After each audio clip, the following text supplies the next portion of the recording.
I just wanted to say as I begin that I appreciate very much the hospitality and all the effort that has gone in to create this camp meeting in its special format. And I hope that you who are participating in this way will enjoy very much what has been prepared for you. So my topic today has changed from the original request. As Pastor Dwala and I discussed it, we decided a series on the Adventist identity, particularly in prophecy, would be appropriate for this camp meeting. And last time we talked about the last deception of Earth's history. And this time we're talking about the last Sabbath.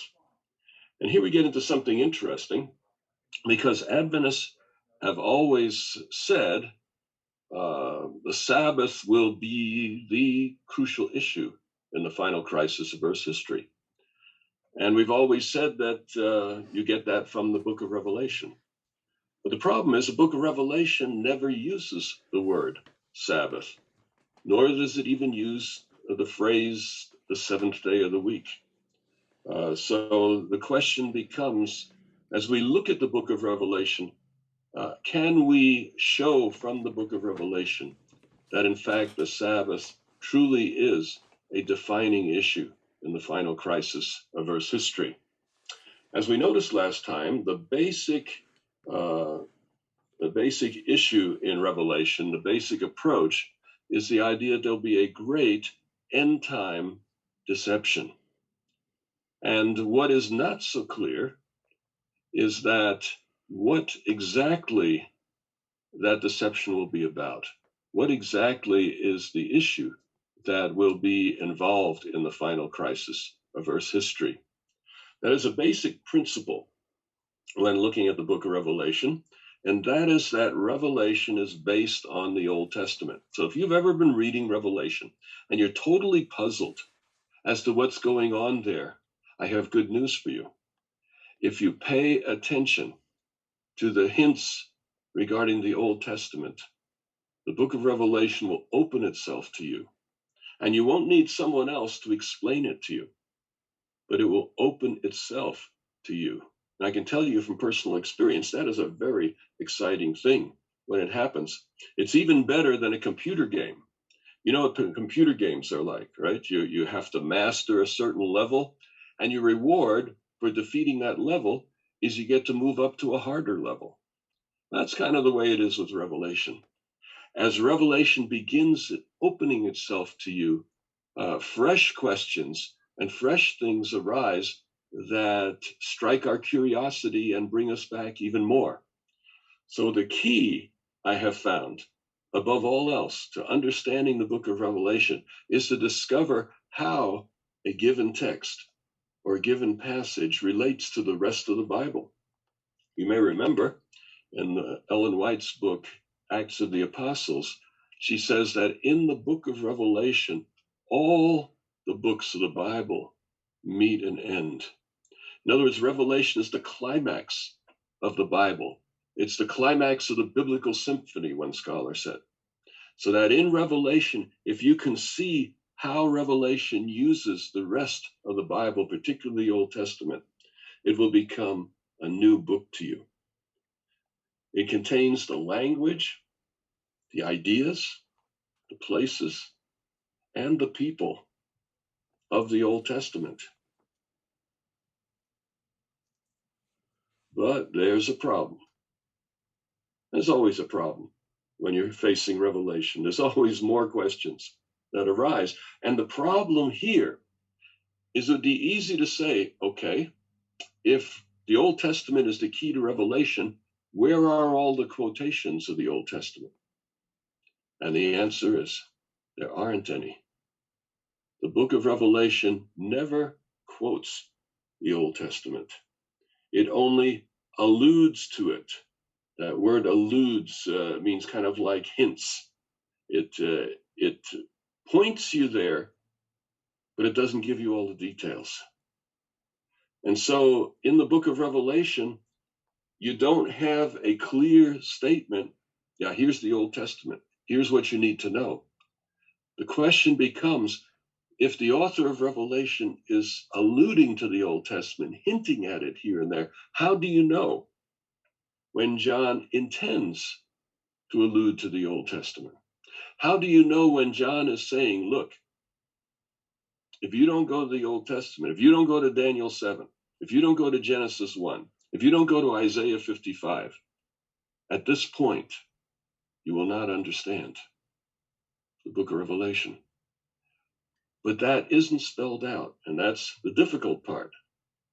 So I'm going to share with you a basic strategy. In fact, I'm going to take the time to show you how it works, because I want you to be able to be a master Bible scholar.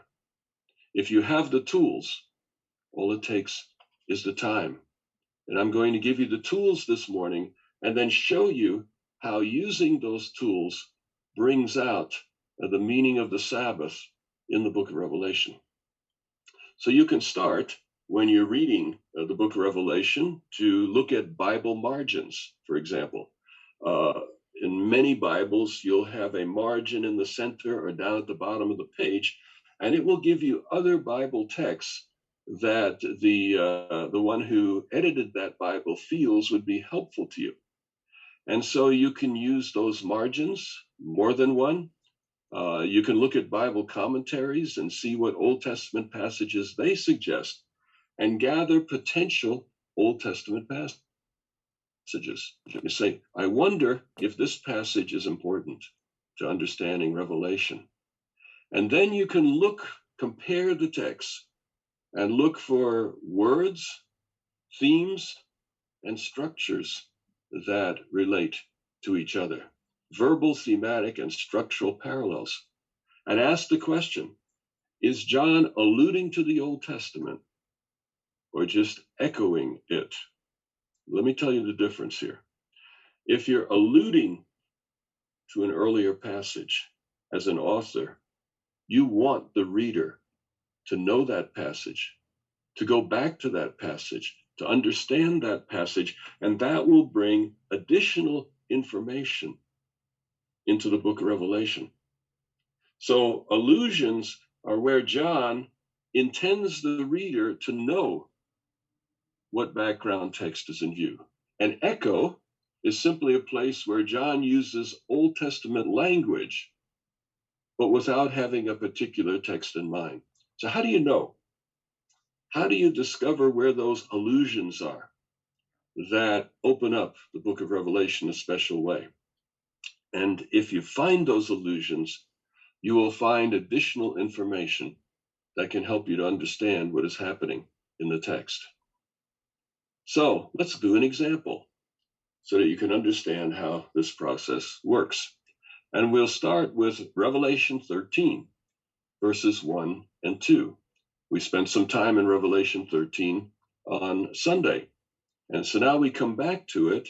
And the text here says, I saw a beast coming up out of the sea, having 10 horns and 7 heads, and upon his horns 10 royal crowns, and upon his heads the names of blasphemy. The beast I saw was like a leopard, his feet were like a bear, and his mouth was like the mouth of a lion.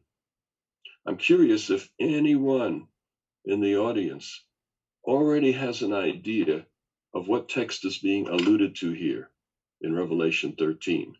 Well, let's make it easier. I'll bring in some colors.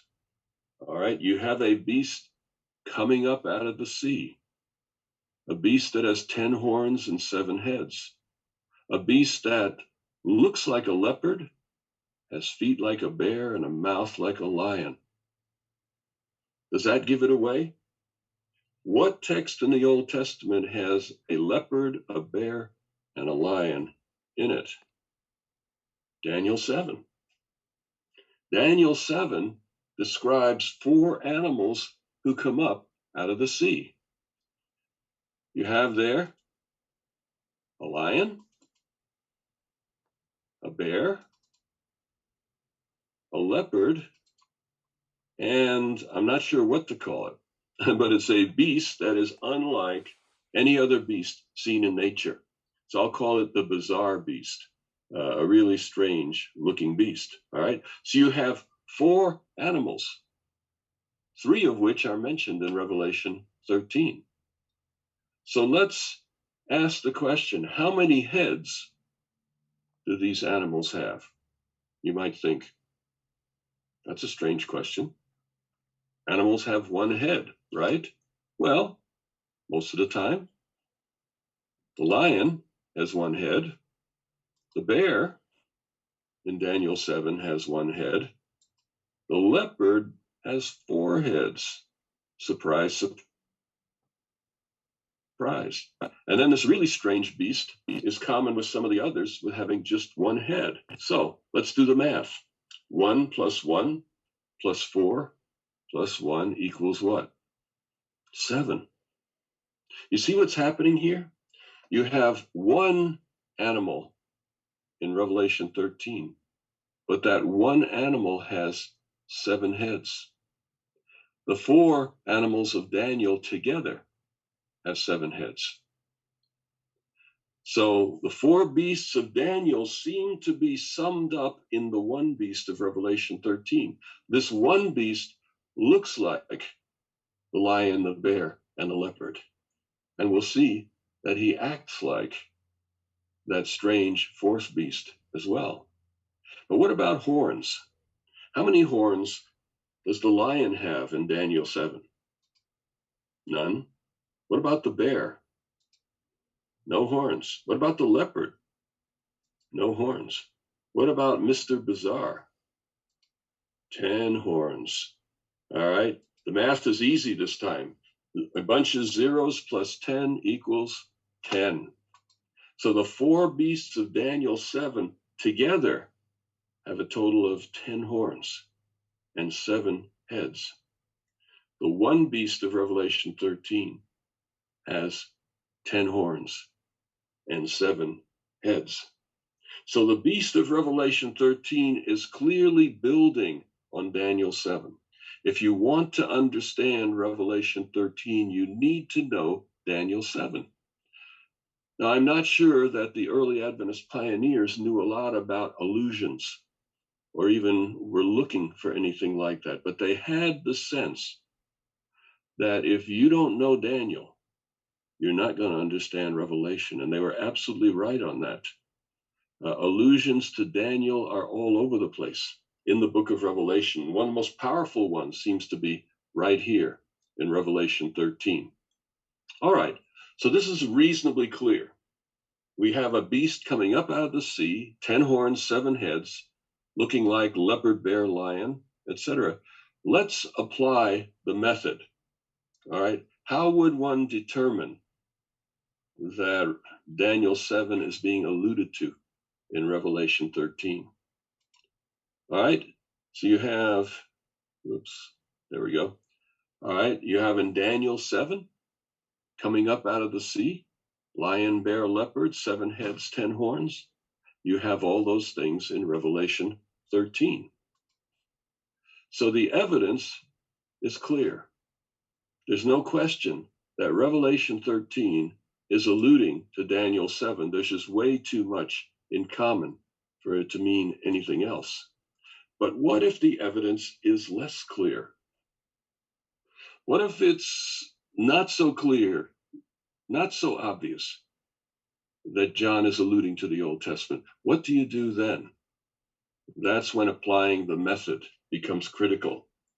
You look for 3 pieces of evidence when you're comparing texts. So take any text in Revelation, let's say Revelation 1, and you're comparing it with Daniel 2. All right. What are you looking for in that comparison? You're looking for verbal parallels, words in common, as many words as they have in common. I'm thinking major words here. You know, the and probably aren't too relevant. But when you have major words in common, like lion, bear, leopard, that would be verbal parallels. And then you have thematic parallels. Whether or not there are words in common, thematic parallels are where there are ideas in common between 2 texts. And then the third piece of evidence is what I call structural parallels. And structural parallels are where you see a bunch of words and a bunch of ideas from an Old Testament text repeated throughout the book of Revelation. As I mentioned earlier, Daniel 7 is alluded to over and over again in the book of Revelation. That's a structural parallel. It's where an author sees a previous text as really important for what he's trying to present. So let's apply that method. Verbal parallels are where you have two or more major words in common. And by the way, this is a methodology that I established originally in the world of scholarship. And there are many, many books and dissertations coming out utilizing this method. Just received a dissertation a couple of weeks ago that does the same thing. So this is a methodology that is commonly accepted among the scholars of Daniel and Revelation, but now coming to you in Port Elizabeth and wherever in the world you are attending today. So two or more major words in common, the more the better. Obviously, if you have 8 or 10, you're probably dealing with a quotation. Example, Mary had a little lamb, her fleece was white as snow, and everywhere that Mary went, the lamb was sure to go. I trust you've probably heard that children's poem, but by sharing that, it is clear that I know about that earlier poem. And it's clear that I suspect that many or most of you know about it as well. The more words you have in common, the clearer the parallel is. But even 2 words are often enough in Revelation to establish a relationship. So in Revelation, you have sea, lion, bear, leopard, heads, and horns. That's 6 major words in common. That's a reason why the allusion to Daniel 7 is so easy to see in Revelation 13. Lots of verbal parallels. All right, what about thematic parallels? That's a parallel of ideas. And by itself, this is weak evidence because an author can come up with an idea totally independent of some earlier work that's also addressing that idea. You demonstrate that you're pointing back to that idea by quoting words, by mentioning the author's name or giving other details that are helpful. By itself, this is weak evidence, but it is supportive evidence with other evidences. So in Revelation 13, you have animals coming out of the sea representing world powers. So in Daniel 7, Revelation 13, animals, often even very strange animals, are used to illustrate world powers coming onto the stage. So here you have common imagery, common themes. And then finally, structural parallels are where a number of words and themes occur, especially if they're in the same order. That is very strong evidence. So lots of words and a structural parallel are very strong evidence that an author is alluding to a particular previous text. In Revelation 13, there are many parallels, not entirely in the same order, but Daniel 7 is a frequent point of reference in Revelation. So it's clear that Daniel 7 would be a structural parallel to Revelation 13, which is very strong evidence. So here you have the structural parallel. Out of the sea, lion, bear, leopard, 7 heads, 10 horns. All right. So you're all familiar with this now. I'm simply using Daniel 7 as a reference point to show you how the method works. Now I want to take you to the real reason we're doing this. And some of you might say at the moment, boy, this was way heavier than I expected. Are we ever going to get to the good stuff? Yeah, here we are. We're now going to get to the purpose. Can you show, using the Old Testament, that the Sabbath, in fact, is an issue in the final crisis of Earth's history, even though the word never appears in the book of Revelation? Let's go back to that favorite Adventist text, Revelation 12:17. And the dragon was angry with the woman, and he went away to make war with the remnant of her seed, those who keep the commandments of God and have the testimony of Jesus. All right, so here you remember Revelation 12:17 is the capstone text of chapter 12. Chapter 12 gives you a history of the Christian history from the time of Jesus' birth all the way to the last battle of Earth's history. Revelation 12:17 is that last battle of Earth's history, summarized as the dragon making war with the remnant. And as we noticed yesterday, Revelation 12:17 is a nutshell summary in advance of chapters 13 and 14. Chapter 13 describes the dragon's war, and chapter 14 describes the remnant's response. We noticed on Sunday that the dragon's war is a war of ideas, a war of words. It is a counterfeit trinity against the true trinity. It is 3 frogs versus 3 angels. So you have a corresponding, in the final crisis of Earth's history, there's an intellectual battle. That there will be physical battles is very, very possible. But Armageddon, more than anything else, is a battle for the mind. And one of the central parts of that battle will be who to worship and how. So we looked at Revelation 13 and saw that the dragon's attack involves a counterfeit trinity, a counterfeit gospel, and a counterfeit second coming of Jesus. How does God respond in Revelation 14? What does the remnant do?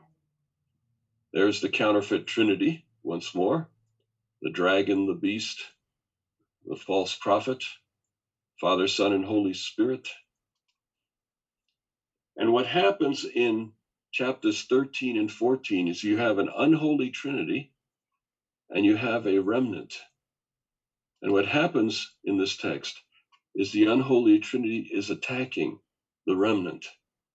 And how specifically does that attack move forward? Revelation 14:7 gives us the basic issue in that attack. It says, "Fear God and give glory to him, because the hour of his judgment has come, and worship him who made the heaven, the earth, the sea, and the fountains of waters." I want you to focus in on this word, worship. There's a call here to fear God, give glory to him, and worship him who made heaven, earth, sea, and the fountains of waters. Reason for the call is the hour of his judgment has come.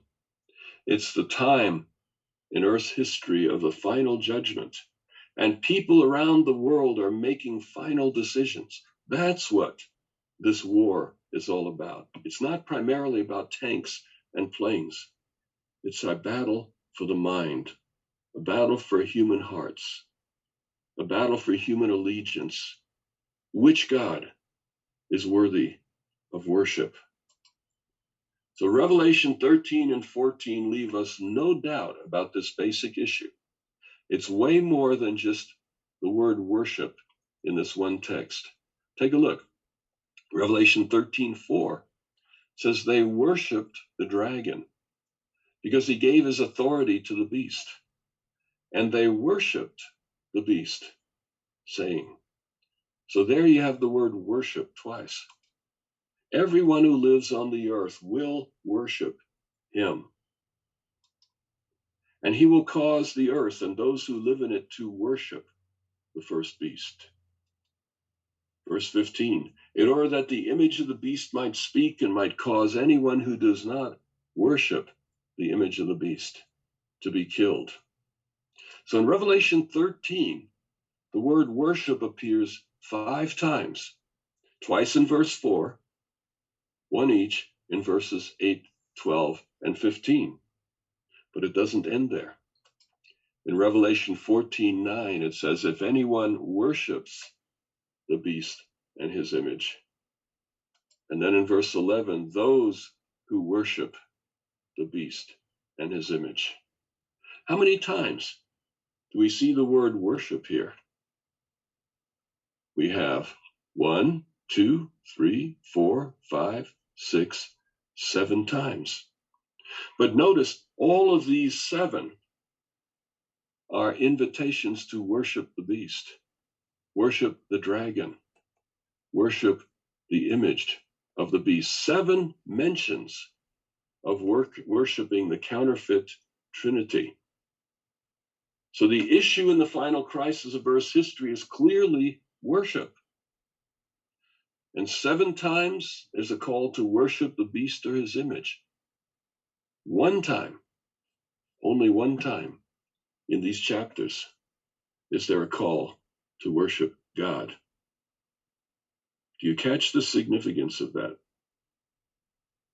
If in the very center of the book of Revelation, the very heart of the book, there's 7 mentions of worshiping the beast and 1 mention of worshiping God, which of these is the most important? It's clear that Revelation 14:7 is the key text of this part of Revelation. I would argue, if we had more time, it's the key verse of the entire book. The purpose of Revelation is an invitation to worship the one who made heaven, earth, the sea, and the fountains of waters, to worship the creator God of the universe, not the counterfeit God set forth by Satan. So let's take a closer look at Revelation 14, verse 7. It says, fear God and give glory to him, because the hour of his judgment has come, and worship him who made the heaven, the earth, the sea, and the fountains of waters. Is there an allusion to a major Old Testament text in there? Take a closer look. Do you see it? This is the central appeal of the book. This is the most important text, I think, in the entire book of Revelation. Is there an allusion to the Old Testament that will help us understand what is involved in this worship? I believe there is. It's Exodus 20 and verse 11. For in 6 days the Lord made the heavens and the earth, the sea, and all that is in them, but he rested on the 7th day. You see, the book of Revelation never uses 7th day. It never uses Sabbath. How would you find the Sabbath in Revelation without those key words? It's because Revelation 14:7, I believe, is alluding to Exodus 20, verse 11. Here you have him who made heaven, earth, and sea. And in Exodus 20, the Lord made the heavens, earth, and sea, etc. So you have a very interesting parallel between Revelation 14 and Exodus 20. The big issue is it John's intention as the inspired writer for the reader at this moment in the text to say, stop everything, let's go back to Exodus 20, verse 11. Let's go back to the 4th commandment, the Sabbath command. There's something that is important there for us. So at the decisive center point of the book of Revelation, there's a direct allusion to the 4th commandment. That, to me, is an amazing discovery. The ideal response to God's final call to worship at the end of human history will have something to do with the 4th commandment. The ideal response to the sevenfold call to worship the unholy Trinity has something to do with the fourth commandment. This is how the book of Revelation works. The book of Revelation is not obvious many times. It's very symbolic. It hints here and there. So the question would be, is Revelation 14:7 really alluding to the fourth commandment? Well, I could call in some of my non-Seventh-day Adventist scholarly friends who would support the fact that Exodus 20:11 is being alluded to in Revelation 14:7, that the end time call to worship, is a call in connection with the fourth commandment. But after I published this idea, it created an internet debate, because some people said, wait a minute, that's all well and good that maybe Revelation 14:7 might have the fourth commandment in mind, but isn't there another Old Testament text that covers the same ground? Doesn't Psalm 146:6 contain exactly the same language as Revelation 14:7? What if the author of Revelation was actually alluding to that psalm instead? Now, for those of you not familiar, this is how biblical scholarship works. A person writes an article describing what they have seen in a particular text and puts it out there, and all the other scholars looking at that, they say, wait a minute, I think he's missing something. And so scholars came in and said, wait a minute, I think Paulien's missing something. Psalm 146:6 has the same language as Exodus 20. In fact, Psalm 146:6 is alluding to the fourth commandment itself. So Psalm 146:6 looks back to the fourth commandment and uses the same language. So how do we know that when John comes along and uses language of both of these texts, is he referring to Exodus or is he referring to Psalm 146? So that's the question that was posed to me in the scholarly debate. So let's take a look. Let's examine the evidence. And right off, I have to acknowledge it's true. Psalm 146:6 has the same phrase as Exodus 20. Exodus 20 says, for in 6 days the Lord made the heavens, the earth, the sea, and all that is in them. Psalm 146:6, the maker of heaven and earth, the sea, and everything in them. Let's take a look at that side by side. All right, Revelation 14:7, worship him who made heaven, earth, the sea, and the fountains of water. Exodus 20, for in 6 days the Lord made the heavens, the earth, the sea, and all that's in them. Psalm 146, the maker of heaven and earth, the sea, and everything in them. So here you see each of them has a reference to the Creator God, him who made, the Lord made, the maker of heaven and earth. Each of them has words for made or created embedded in them. Each of them has heaven, earth, and sea language. So which of these is closer to Revelation 14? And I would point something out. Looking at the English, it looks like Psalm 146:6 is actually a bit deficient here, but it's not so. If you go back to the original Greek, the Greek Old Testament, which was a translation, a very early translation of the Hebrew that was generally used by New Testament writers, by early Christians. So John would be very familiar with the Greek Old Testament. In the Greek of Psalm 146:6, the maker of heaven, earth, and sea is exactly the Greek phrase that you find in Revelation 14. Worship the one who made heaven, earth, and sea. Psalm 146 is the one who made heaven, earth, and sea. It's just the translator chose to put it that way, the maker of. But it's the same construction. Actually, Exodus 20 is a little bit different. Okay? So the verbal parallels to both Exodus 20 and Psalm 146 are strong. But in the Greek language, there's a slight edge towards Psalm 146:6. The wording of Revelation 14 is closer to Psalm 146 in the Greek than it is to Exodus 20 in the Greek Old Testament. All right, not looking as good as we hoped. Let's go to further evidence. There are sanctions in the first table of the law. In other words, motivations for keeping the commandments. There are three of them. Keep the commandments of God because he brought us out of the land of Egypt. That's the motive of salvation. Then you have the motive of judgment, visiting the iniquity of the fathers unto the children, unto the third and fourth generation. Second commandment, all right?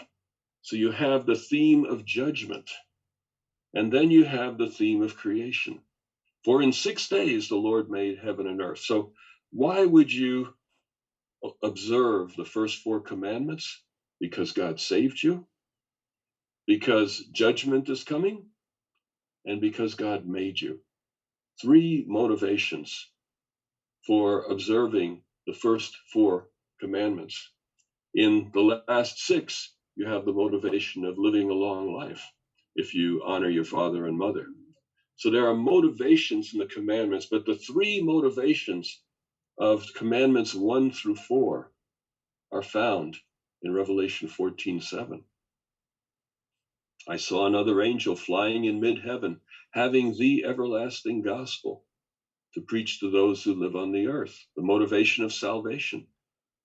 For the hour of his judgment has come, the motivation of judgment. Worship him who made, the motivation of creation. So between Revelation 14 and the 10 Commandments, you have the themes of salvation, judgment, and creation. So the allusion to Exodus 20 is not just based on words, but it's powerfully based on 3 themes that are parallel between Revelation 14 and the 10 Commandments. What about Psalm 146? Well, I have to be honest with you, these themes are also in Psalm 146. Do not put your trust in princes, in mortal men who cannot save, the motivation of salvation. Blessed is he whose help is the God of Jacob, motivation of salvation. The maker of heaven and earth, motivation of creation. He who upholds the cause of the oppressed, motivation of judgment. So once again, you have 3 themes here. The themes of salvation, creation, and judgment. So summing it up here, the thematic parallels to both Old Testament passages are again strong. But this time I would say there's a slight edge to Exodus 20. In other words, the themes of Revelation 14 are a little bit closer to the way it's worded in Exodus 20 than it is the way it's worded in Psalm 146. So we've got quite a battle here, trying to figure out what John had in mind, what he was alluding to in these texts. Can we settle the issue when we come to structural parallels?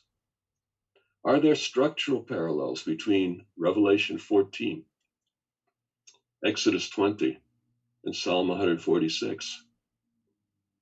So let's take a look. Commandments of God are mentioned in Revelation 12:17, the foundation text, and also in 14:12. So just a few verses after the reference to the 4th commandment, you have keeping the commandments of God as something that those who hear these messages will do. So there's reference to the commandments of God. Not only that, the references to worship are a strong hint at the first table of the law. The call to worship God alone, the call to avoid idolatry, the call to honor God's name, the call to worship on his day. So the worship theme would also fit very well with the first four commandments of the 10 commandments. But notice something else. In Revelation 13, you have a counterfeit of the first four commandments. Commandment number 1 says, have no other gods before me. Revelation 13 and 14 command people to worship the beast. Second commandment, avoid idolatry. But the beast from the earth sets up an image to the beast and commands that that image be worshipped. Direct violation of the second commandment. The third commandment invites us to honor the name of God and not to use it in vain. But the beast from the sea is full of the names of blasphemy. And finally, you have a mark of the beast on the forehead and the hand, which reminds us of Deuteronomy 6, where the commandments of God are to be on the forehead and on the hand. And it also reminds us that in the Old Testament, you have many covenants, and at the heart of the covenant is a mention of who made the covenant and what their realm is, what their territory is. That is in the fourth commandment. Within the 10 commandments, the heart of the covenant is the fourth commandment that talks about the one who made heaven, earth, the sea, the fountains of waters, Yahweh. So the fourth commandment has been recognized by scholars as the heart of the commandment covenant. And so the mark of the beast, in contrast to the seal of God, is a reference to a counterfeit of the Sabbath. So there's no question that Revelation 13 and 14 have the 10 commandments in mind, particularly the first four commandments, and even more particularly, the Sabbath command. So let's evaluate the options. Is John alluding to the fourth commandment? Is that his mission in Revelation 14:7? Or is he alluding to Psalm 146 or both? We've noted that the verbal parallels are strong toward Exodus 20, very strong toward Psalm 146. They're very strong in Exodus 20, the thematic parallels. They're strong in Psalm 146. The structural parallels, which are the most convincing evidence, are very strong toward Exodus 20. And with Psalm 146, there are none. In other words, John may be using the language of Psalm 146, but he does not have a structural purpose in pointing readers to Psalm 146. The added value of the allusion comes only with Exodus 20, that the worship called for is a worship of the true God in contrast to false gods, to idols. So the end time worship is in the context of an end time Mount Carmel experience, where people are confused as to who the true God is. And in that context, the Sabbath becomes a distinguishing mark by which one can know which side is the Lord's side in the final crisis. There's no allusion in all the book of Revelation, I would argue, more certain than the allusion to the fourth commandment in Revelation 14:7. God's final call to worship to the whole world is in the context of the fourth commandment. But the ultimate question for this generation is, does this make any sense? Why would the Sabbath, of all things, be the issue in the final crisis of Earth's history? I believe it's because the Sabbath, more than any other commandment, tells us what God is truly like. The Sabbath is the place where we truly come to understand God. And it's in understanding the genuine God that one can detect the counterfeits when they come. If you take the South African currency and you ask the question, am I holding a counterfeit bill here, or am I holding the real deal? The best way to make that decision is not to study the counterfeits. The best way is to study the real thing.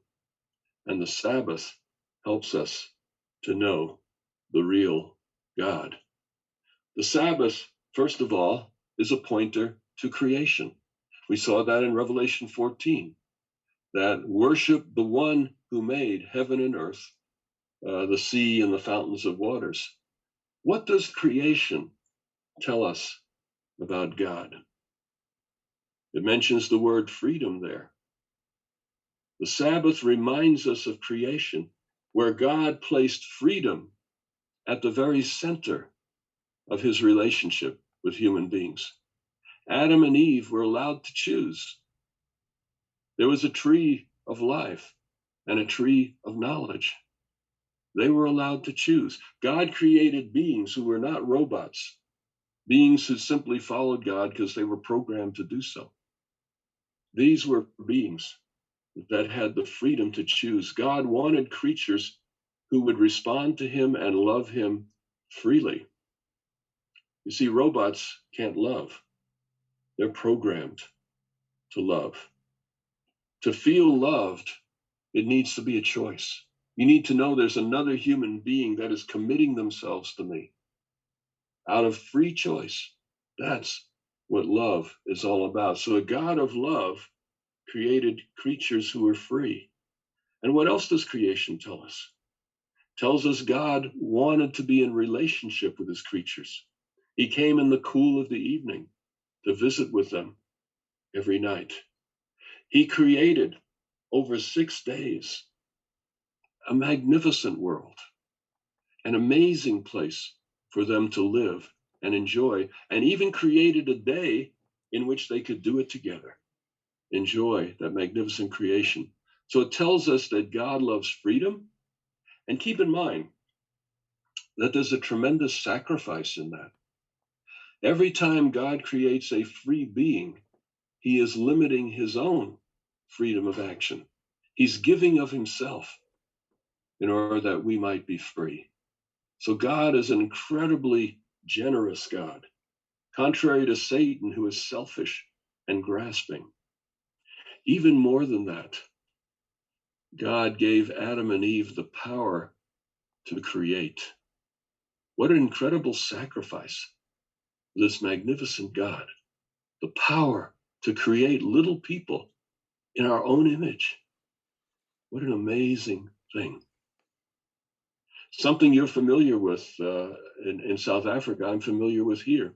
I live in a neighborhood where there are many, many couples who are married between races, with the white and Oriental, white and black, black and Oriental, etc.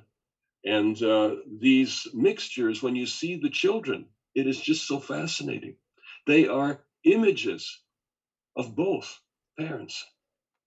And there are bits and pieces of both. This is an amazing thing. And as I mentioned, you see that also where you are.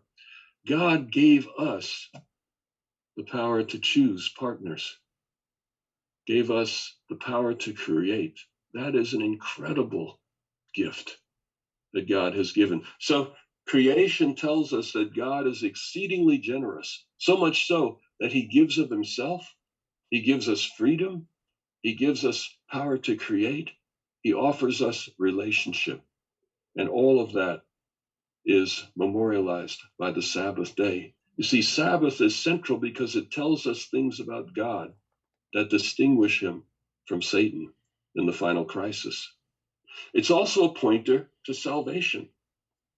In Deuteronomy 5, it says God gave the fourth commandment not because he made the world, but because he brought them out of Egypt. The Sabbath is a memorial of the Exodus. It's saying how God brought them out. What chance was there that the Israelites could escape from Egypt? There was none. The Egyptians were one of the great superpowers of the ancient world. There's no way the Israelites were escaping without dramatic intervention. They could do nothing to free themselves, but God could do everything to free them. And so the Sabbath reminds us that salvation is not by works. Salvation is a free gift of God. And he has done whatever it takes in sending Jesus. In Jesus going to the cross, God has done everything that is necessary for us to be saved. So the Sabbath points people not to themselves, not to their own works, to the idols that they would make. It points away from us to God as the one who provides salvation. The Sabbath is also a pointer to the cross, because you remember that Jesus died on Good Friday and he rose on Easter Sunday. And in between, he rested in the tomb on the Sabbath day. It is finished, he said on the cross. The work is done. Everything that is needed is done. God loved us so much, he was willing to sacrifice himself in order to save us. And the Sabbath is a pointer to the end. The Sabbath is a little foretaste in the middle of this earthly life, pointing forward to an eternity of rest, to an eternity of relationship with God, an eternity of freedom and enjoying of God's creation. The Sabbath is a pointer to the end. So you see, of all the commandments, the Sabbath is the one that tells us the most about God. And Revelation is telling us that in the final crisis of Earth's history, the Sabbath will be essential to making the right decision in the end time deception. The crucial issue in the final crisis of Earth's history is, do you love and understand the Sabbath day? And that worshiping on God's Sabbath day will be a demonstration of our trust in God and in his word. After all, there's no difference between Saturday and Sunday. There's no difference between Monday and Tuesday. The days are all the same. The only difference is that God specified a period of time, kind of like a date. Actually, my wife and I are planning to go out on a date this afternoon. For me, it's morning where I am. And I want to take her out to one of our favorite eating places and to spend some special time together. Now, imagine I decided that, I think I'd rather meet with her tomorrow, and I just took off and did my own thing today. Probably wouldn't go very well, don't you think? Because the time that we set together for that special date is a special time that has been set aside for our enjoyment as a couple. So with the Sabbath, this special time that God has set aside for us to be with him, to demonstrate that we trust his word. If he invites us to keep the Sabbath, we do it. And that will be a crucial dimension of the final crisis of Earth's history. May God bless you as we look forward to the day when we will see his return.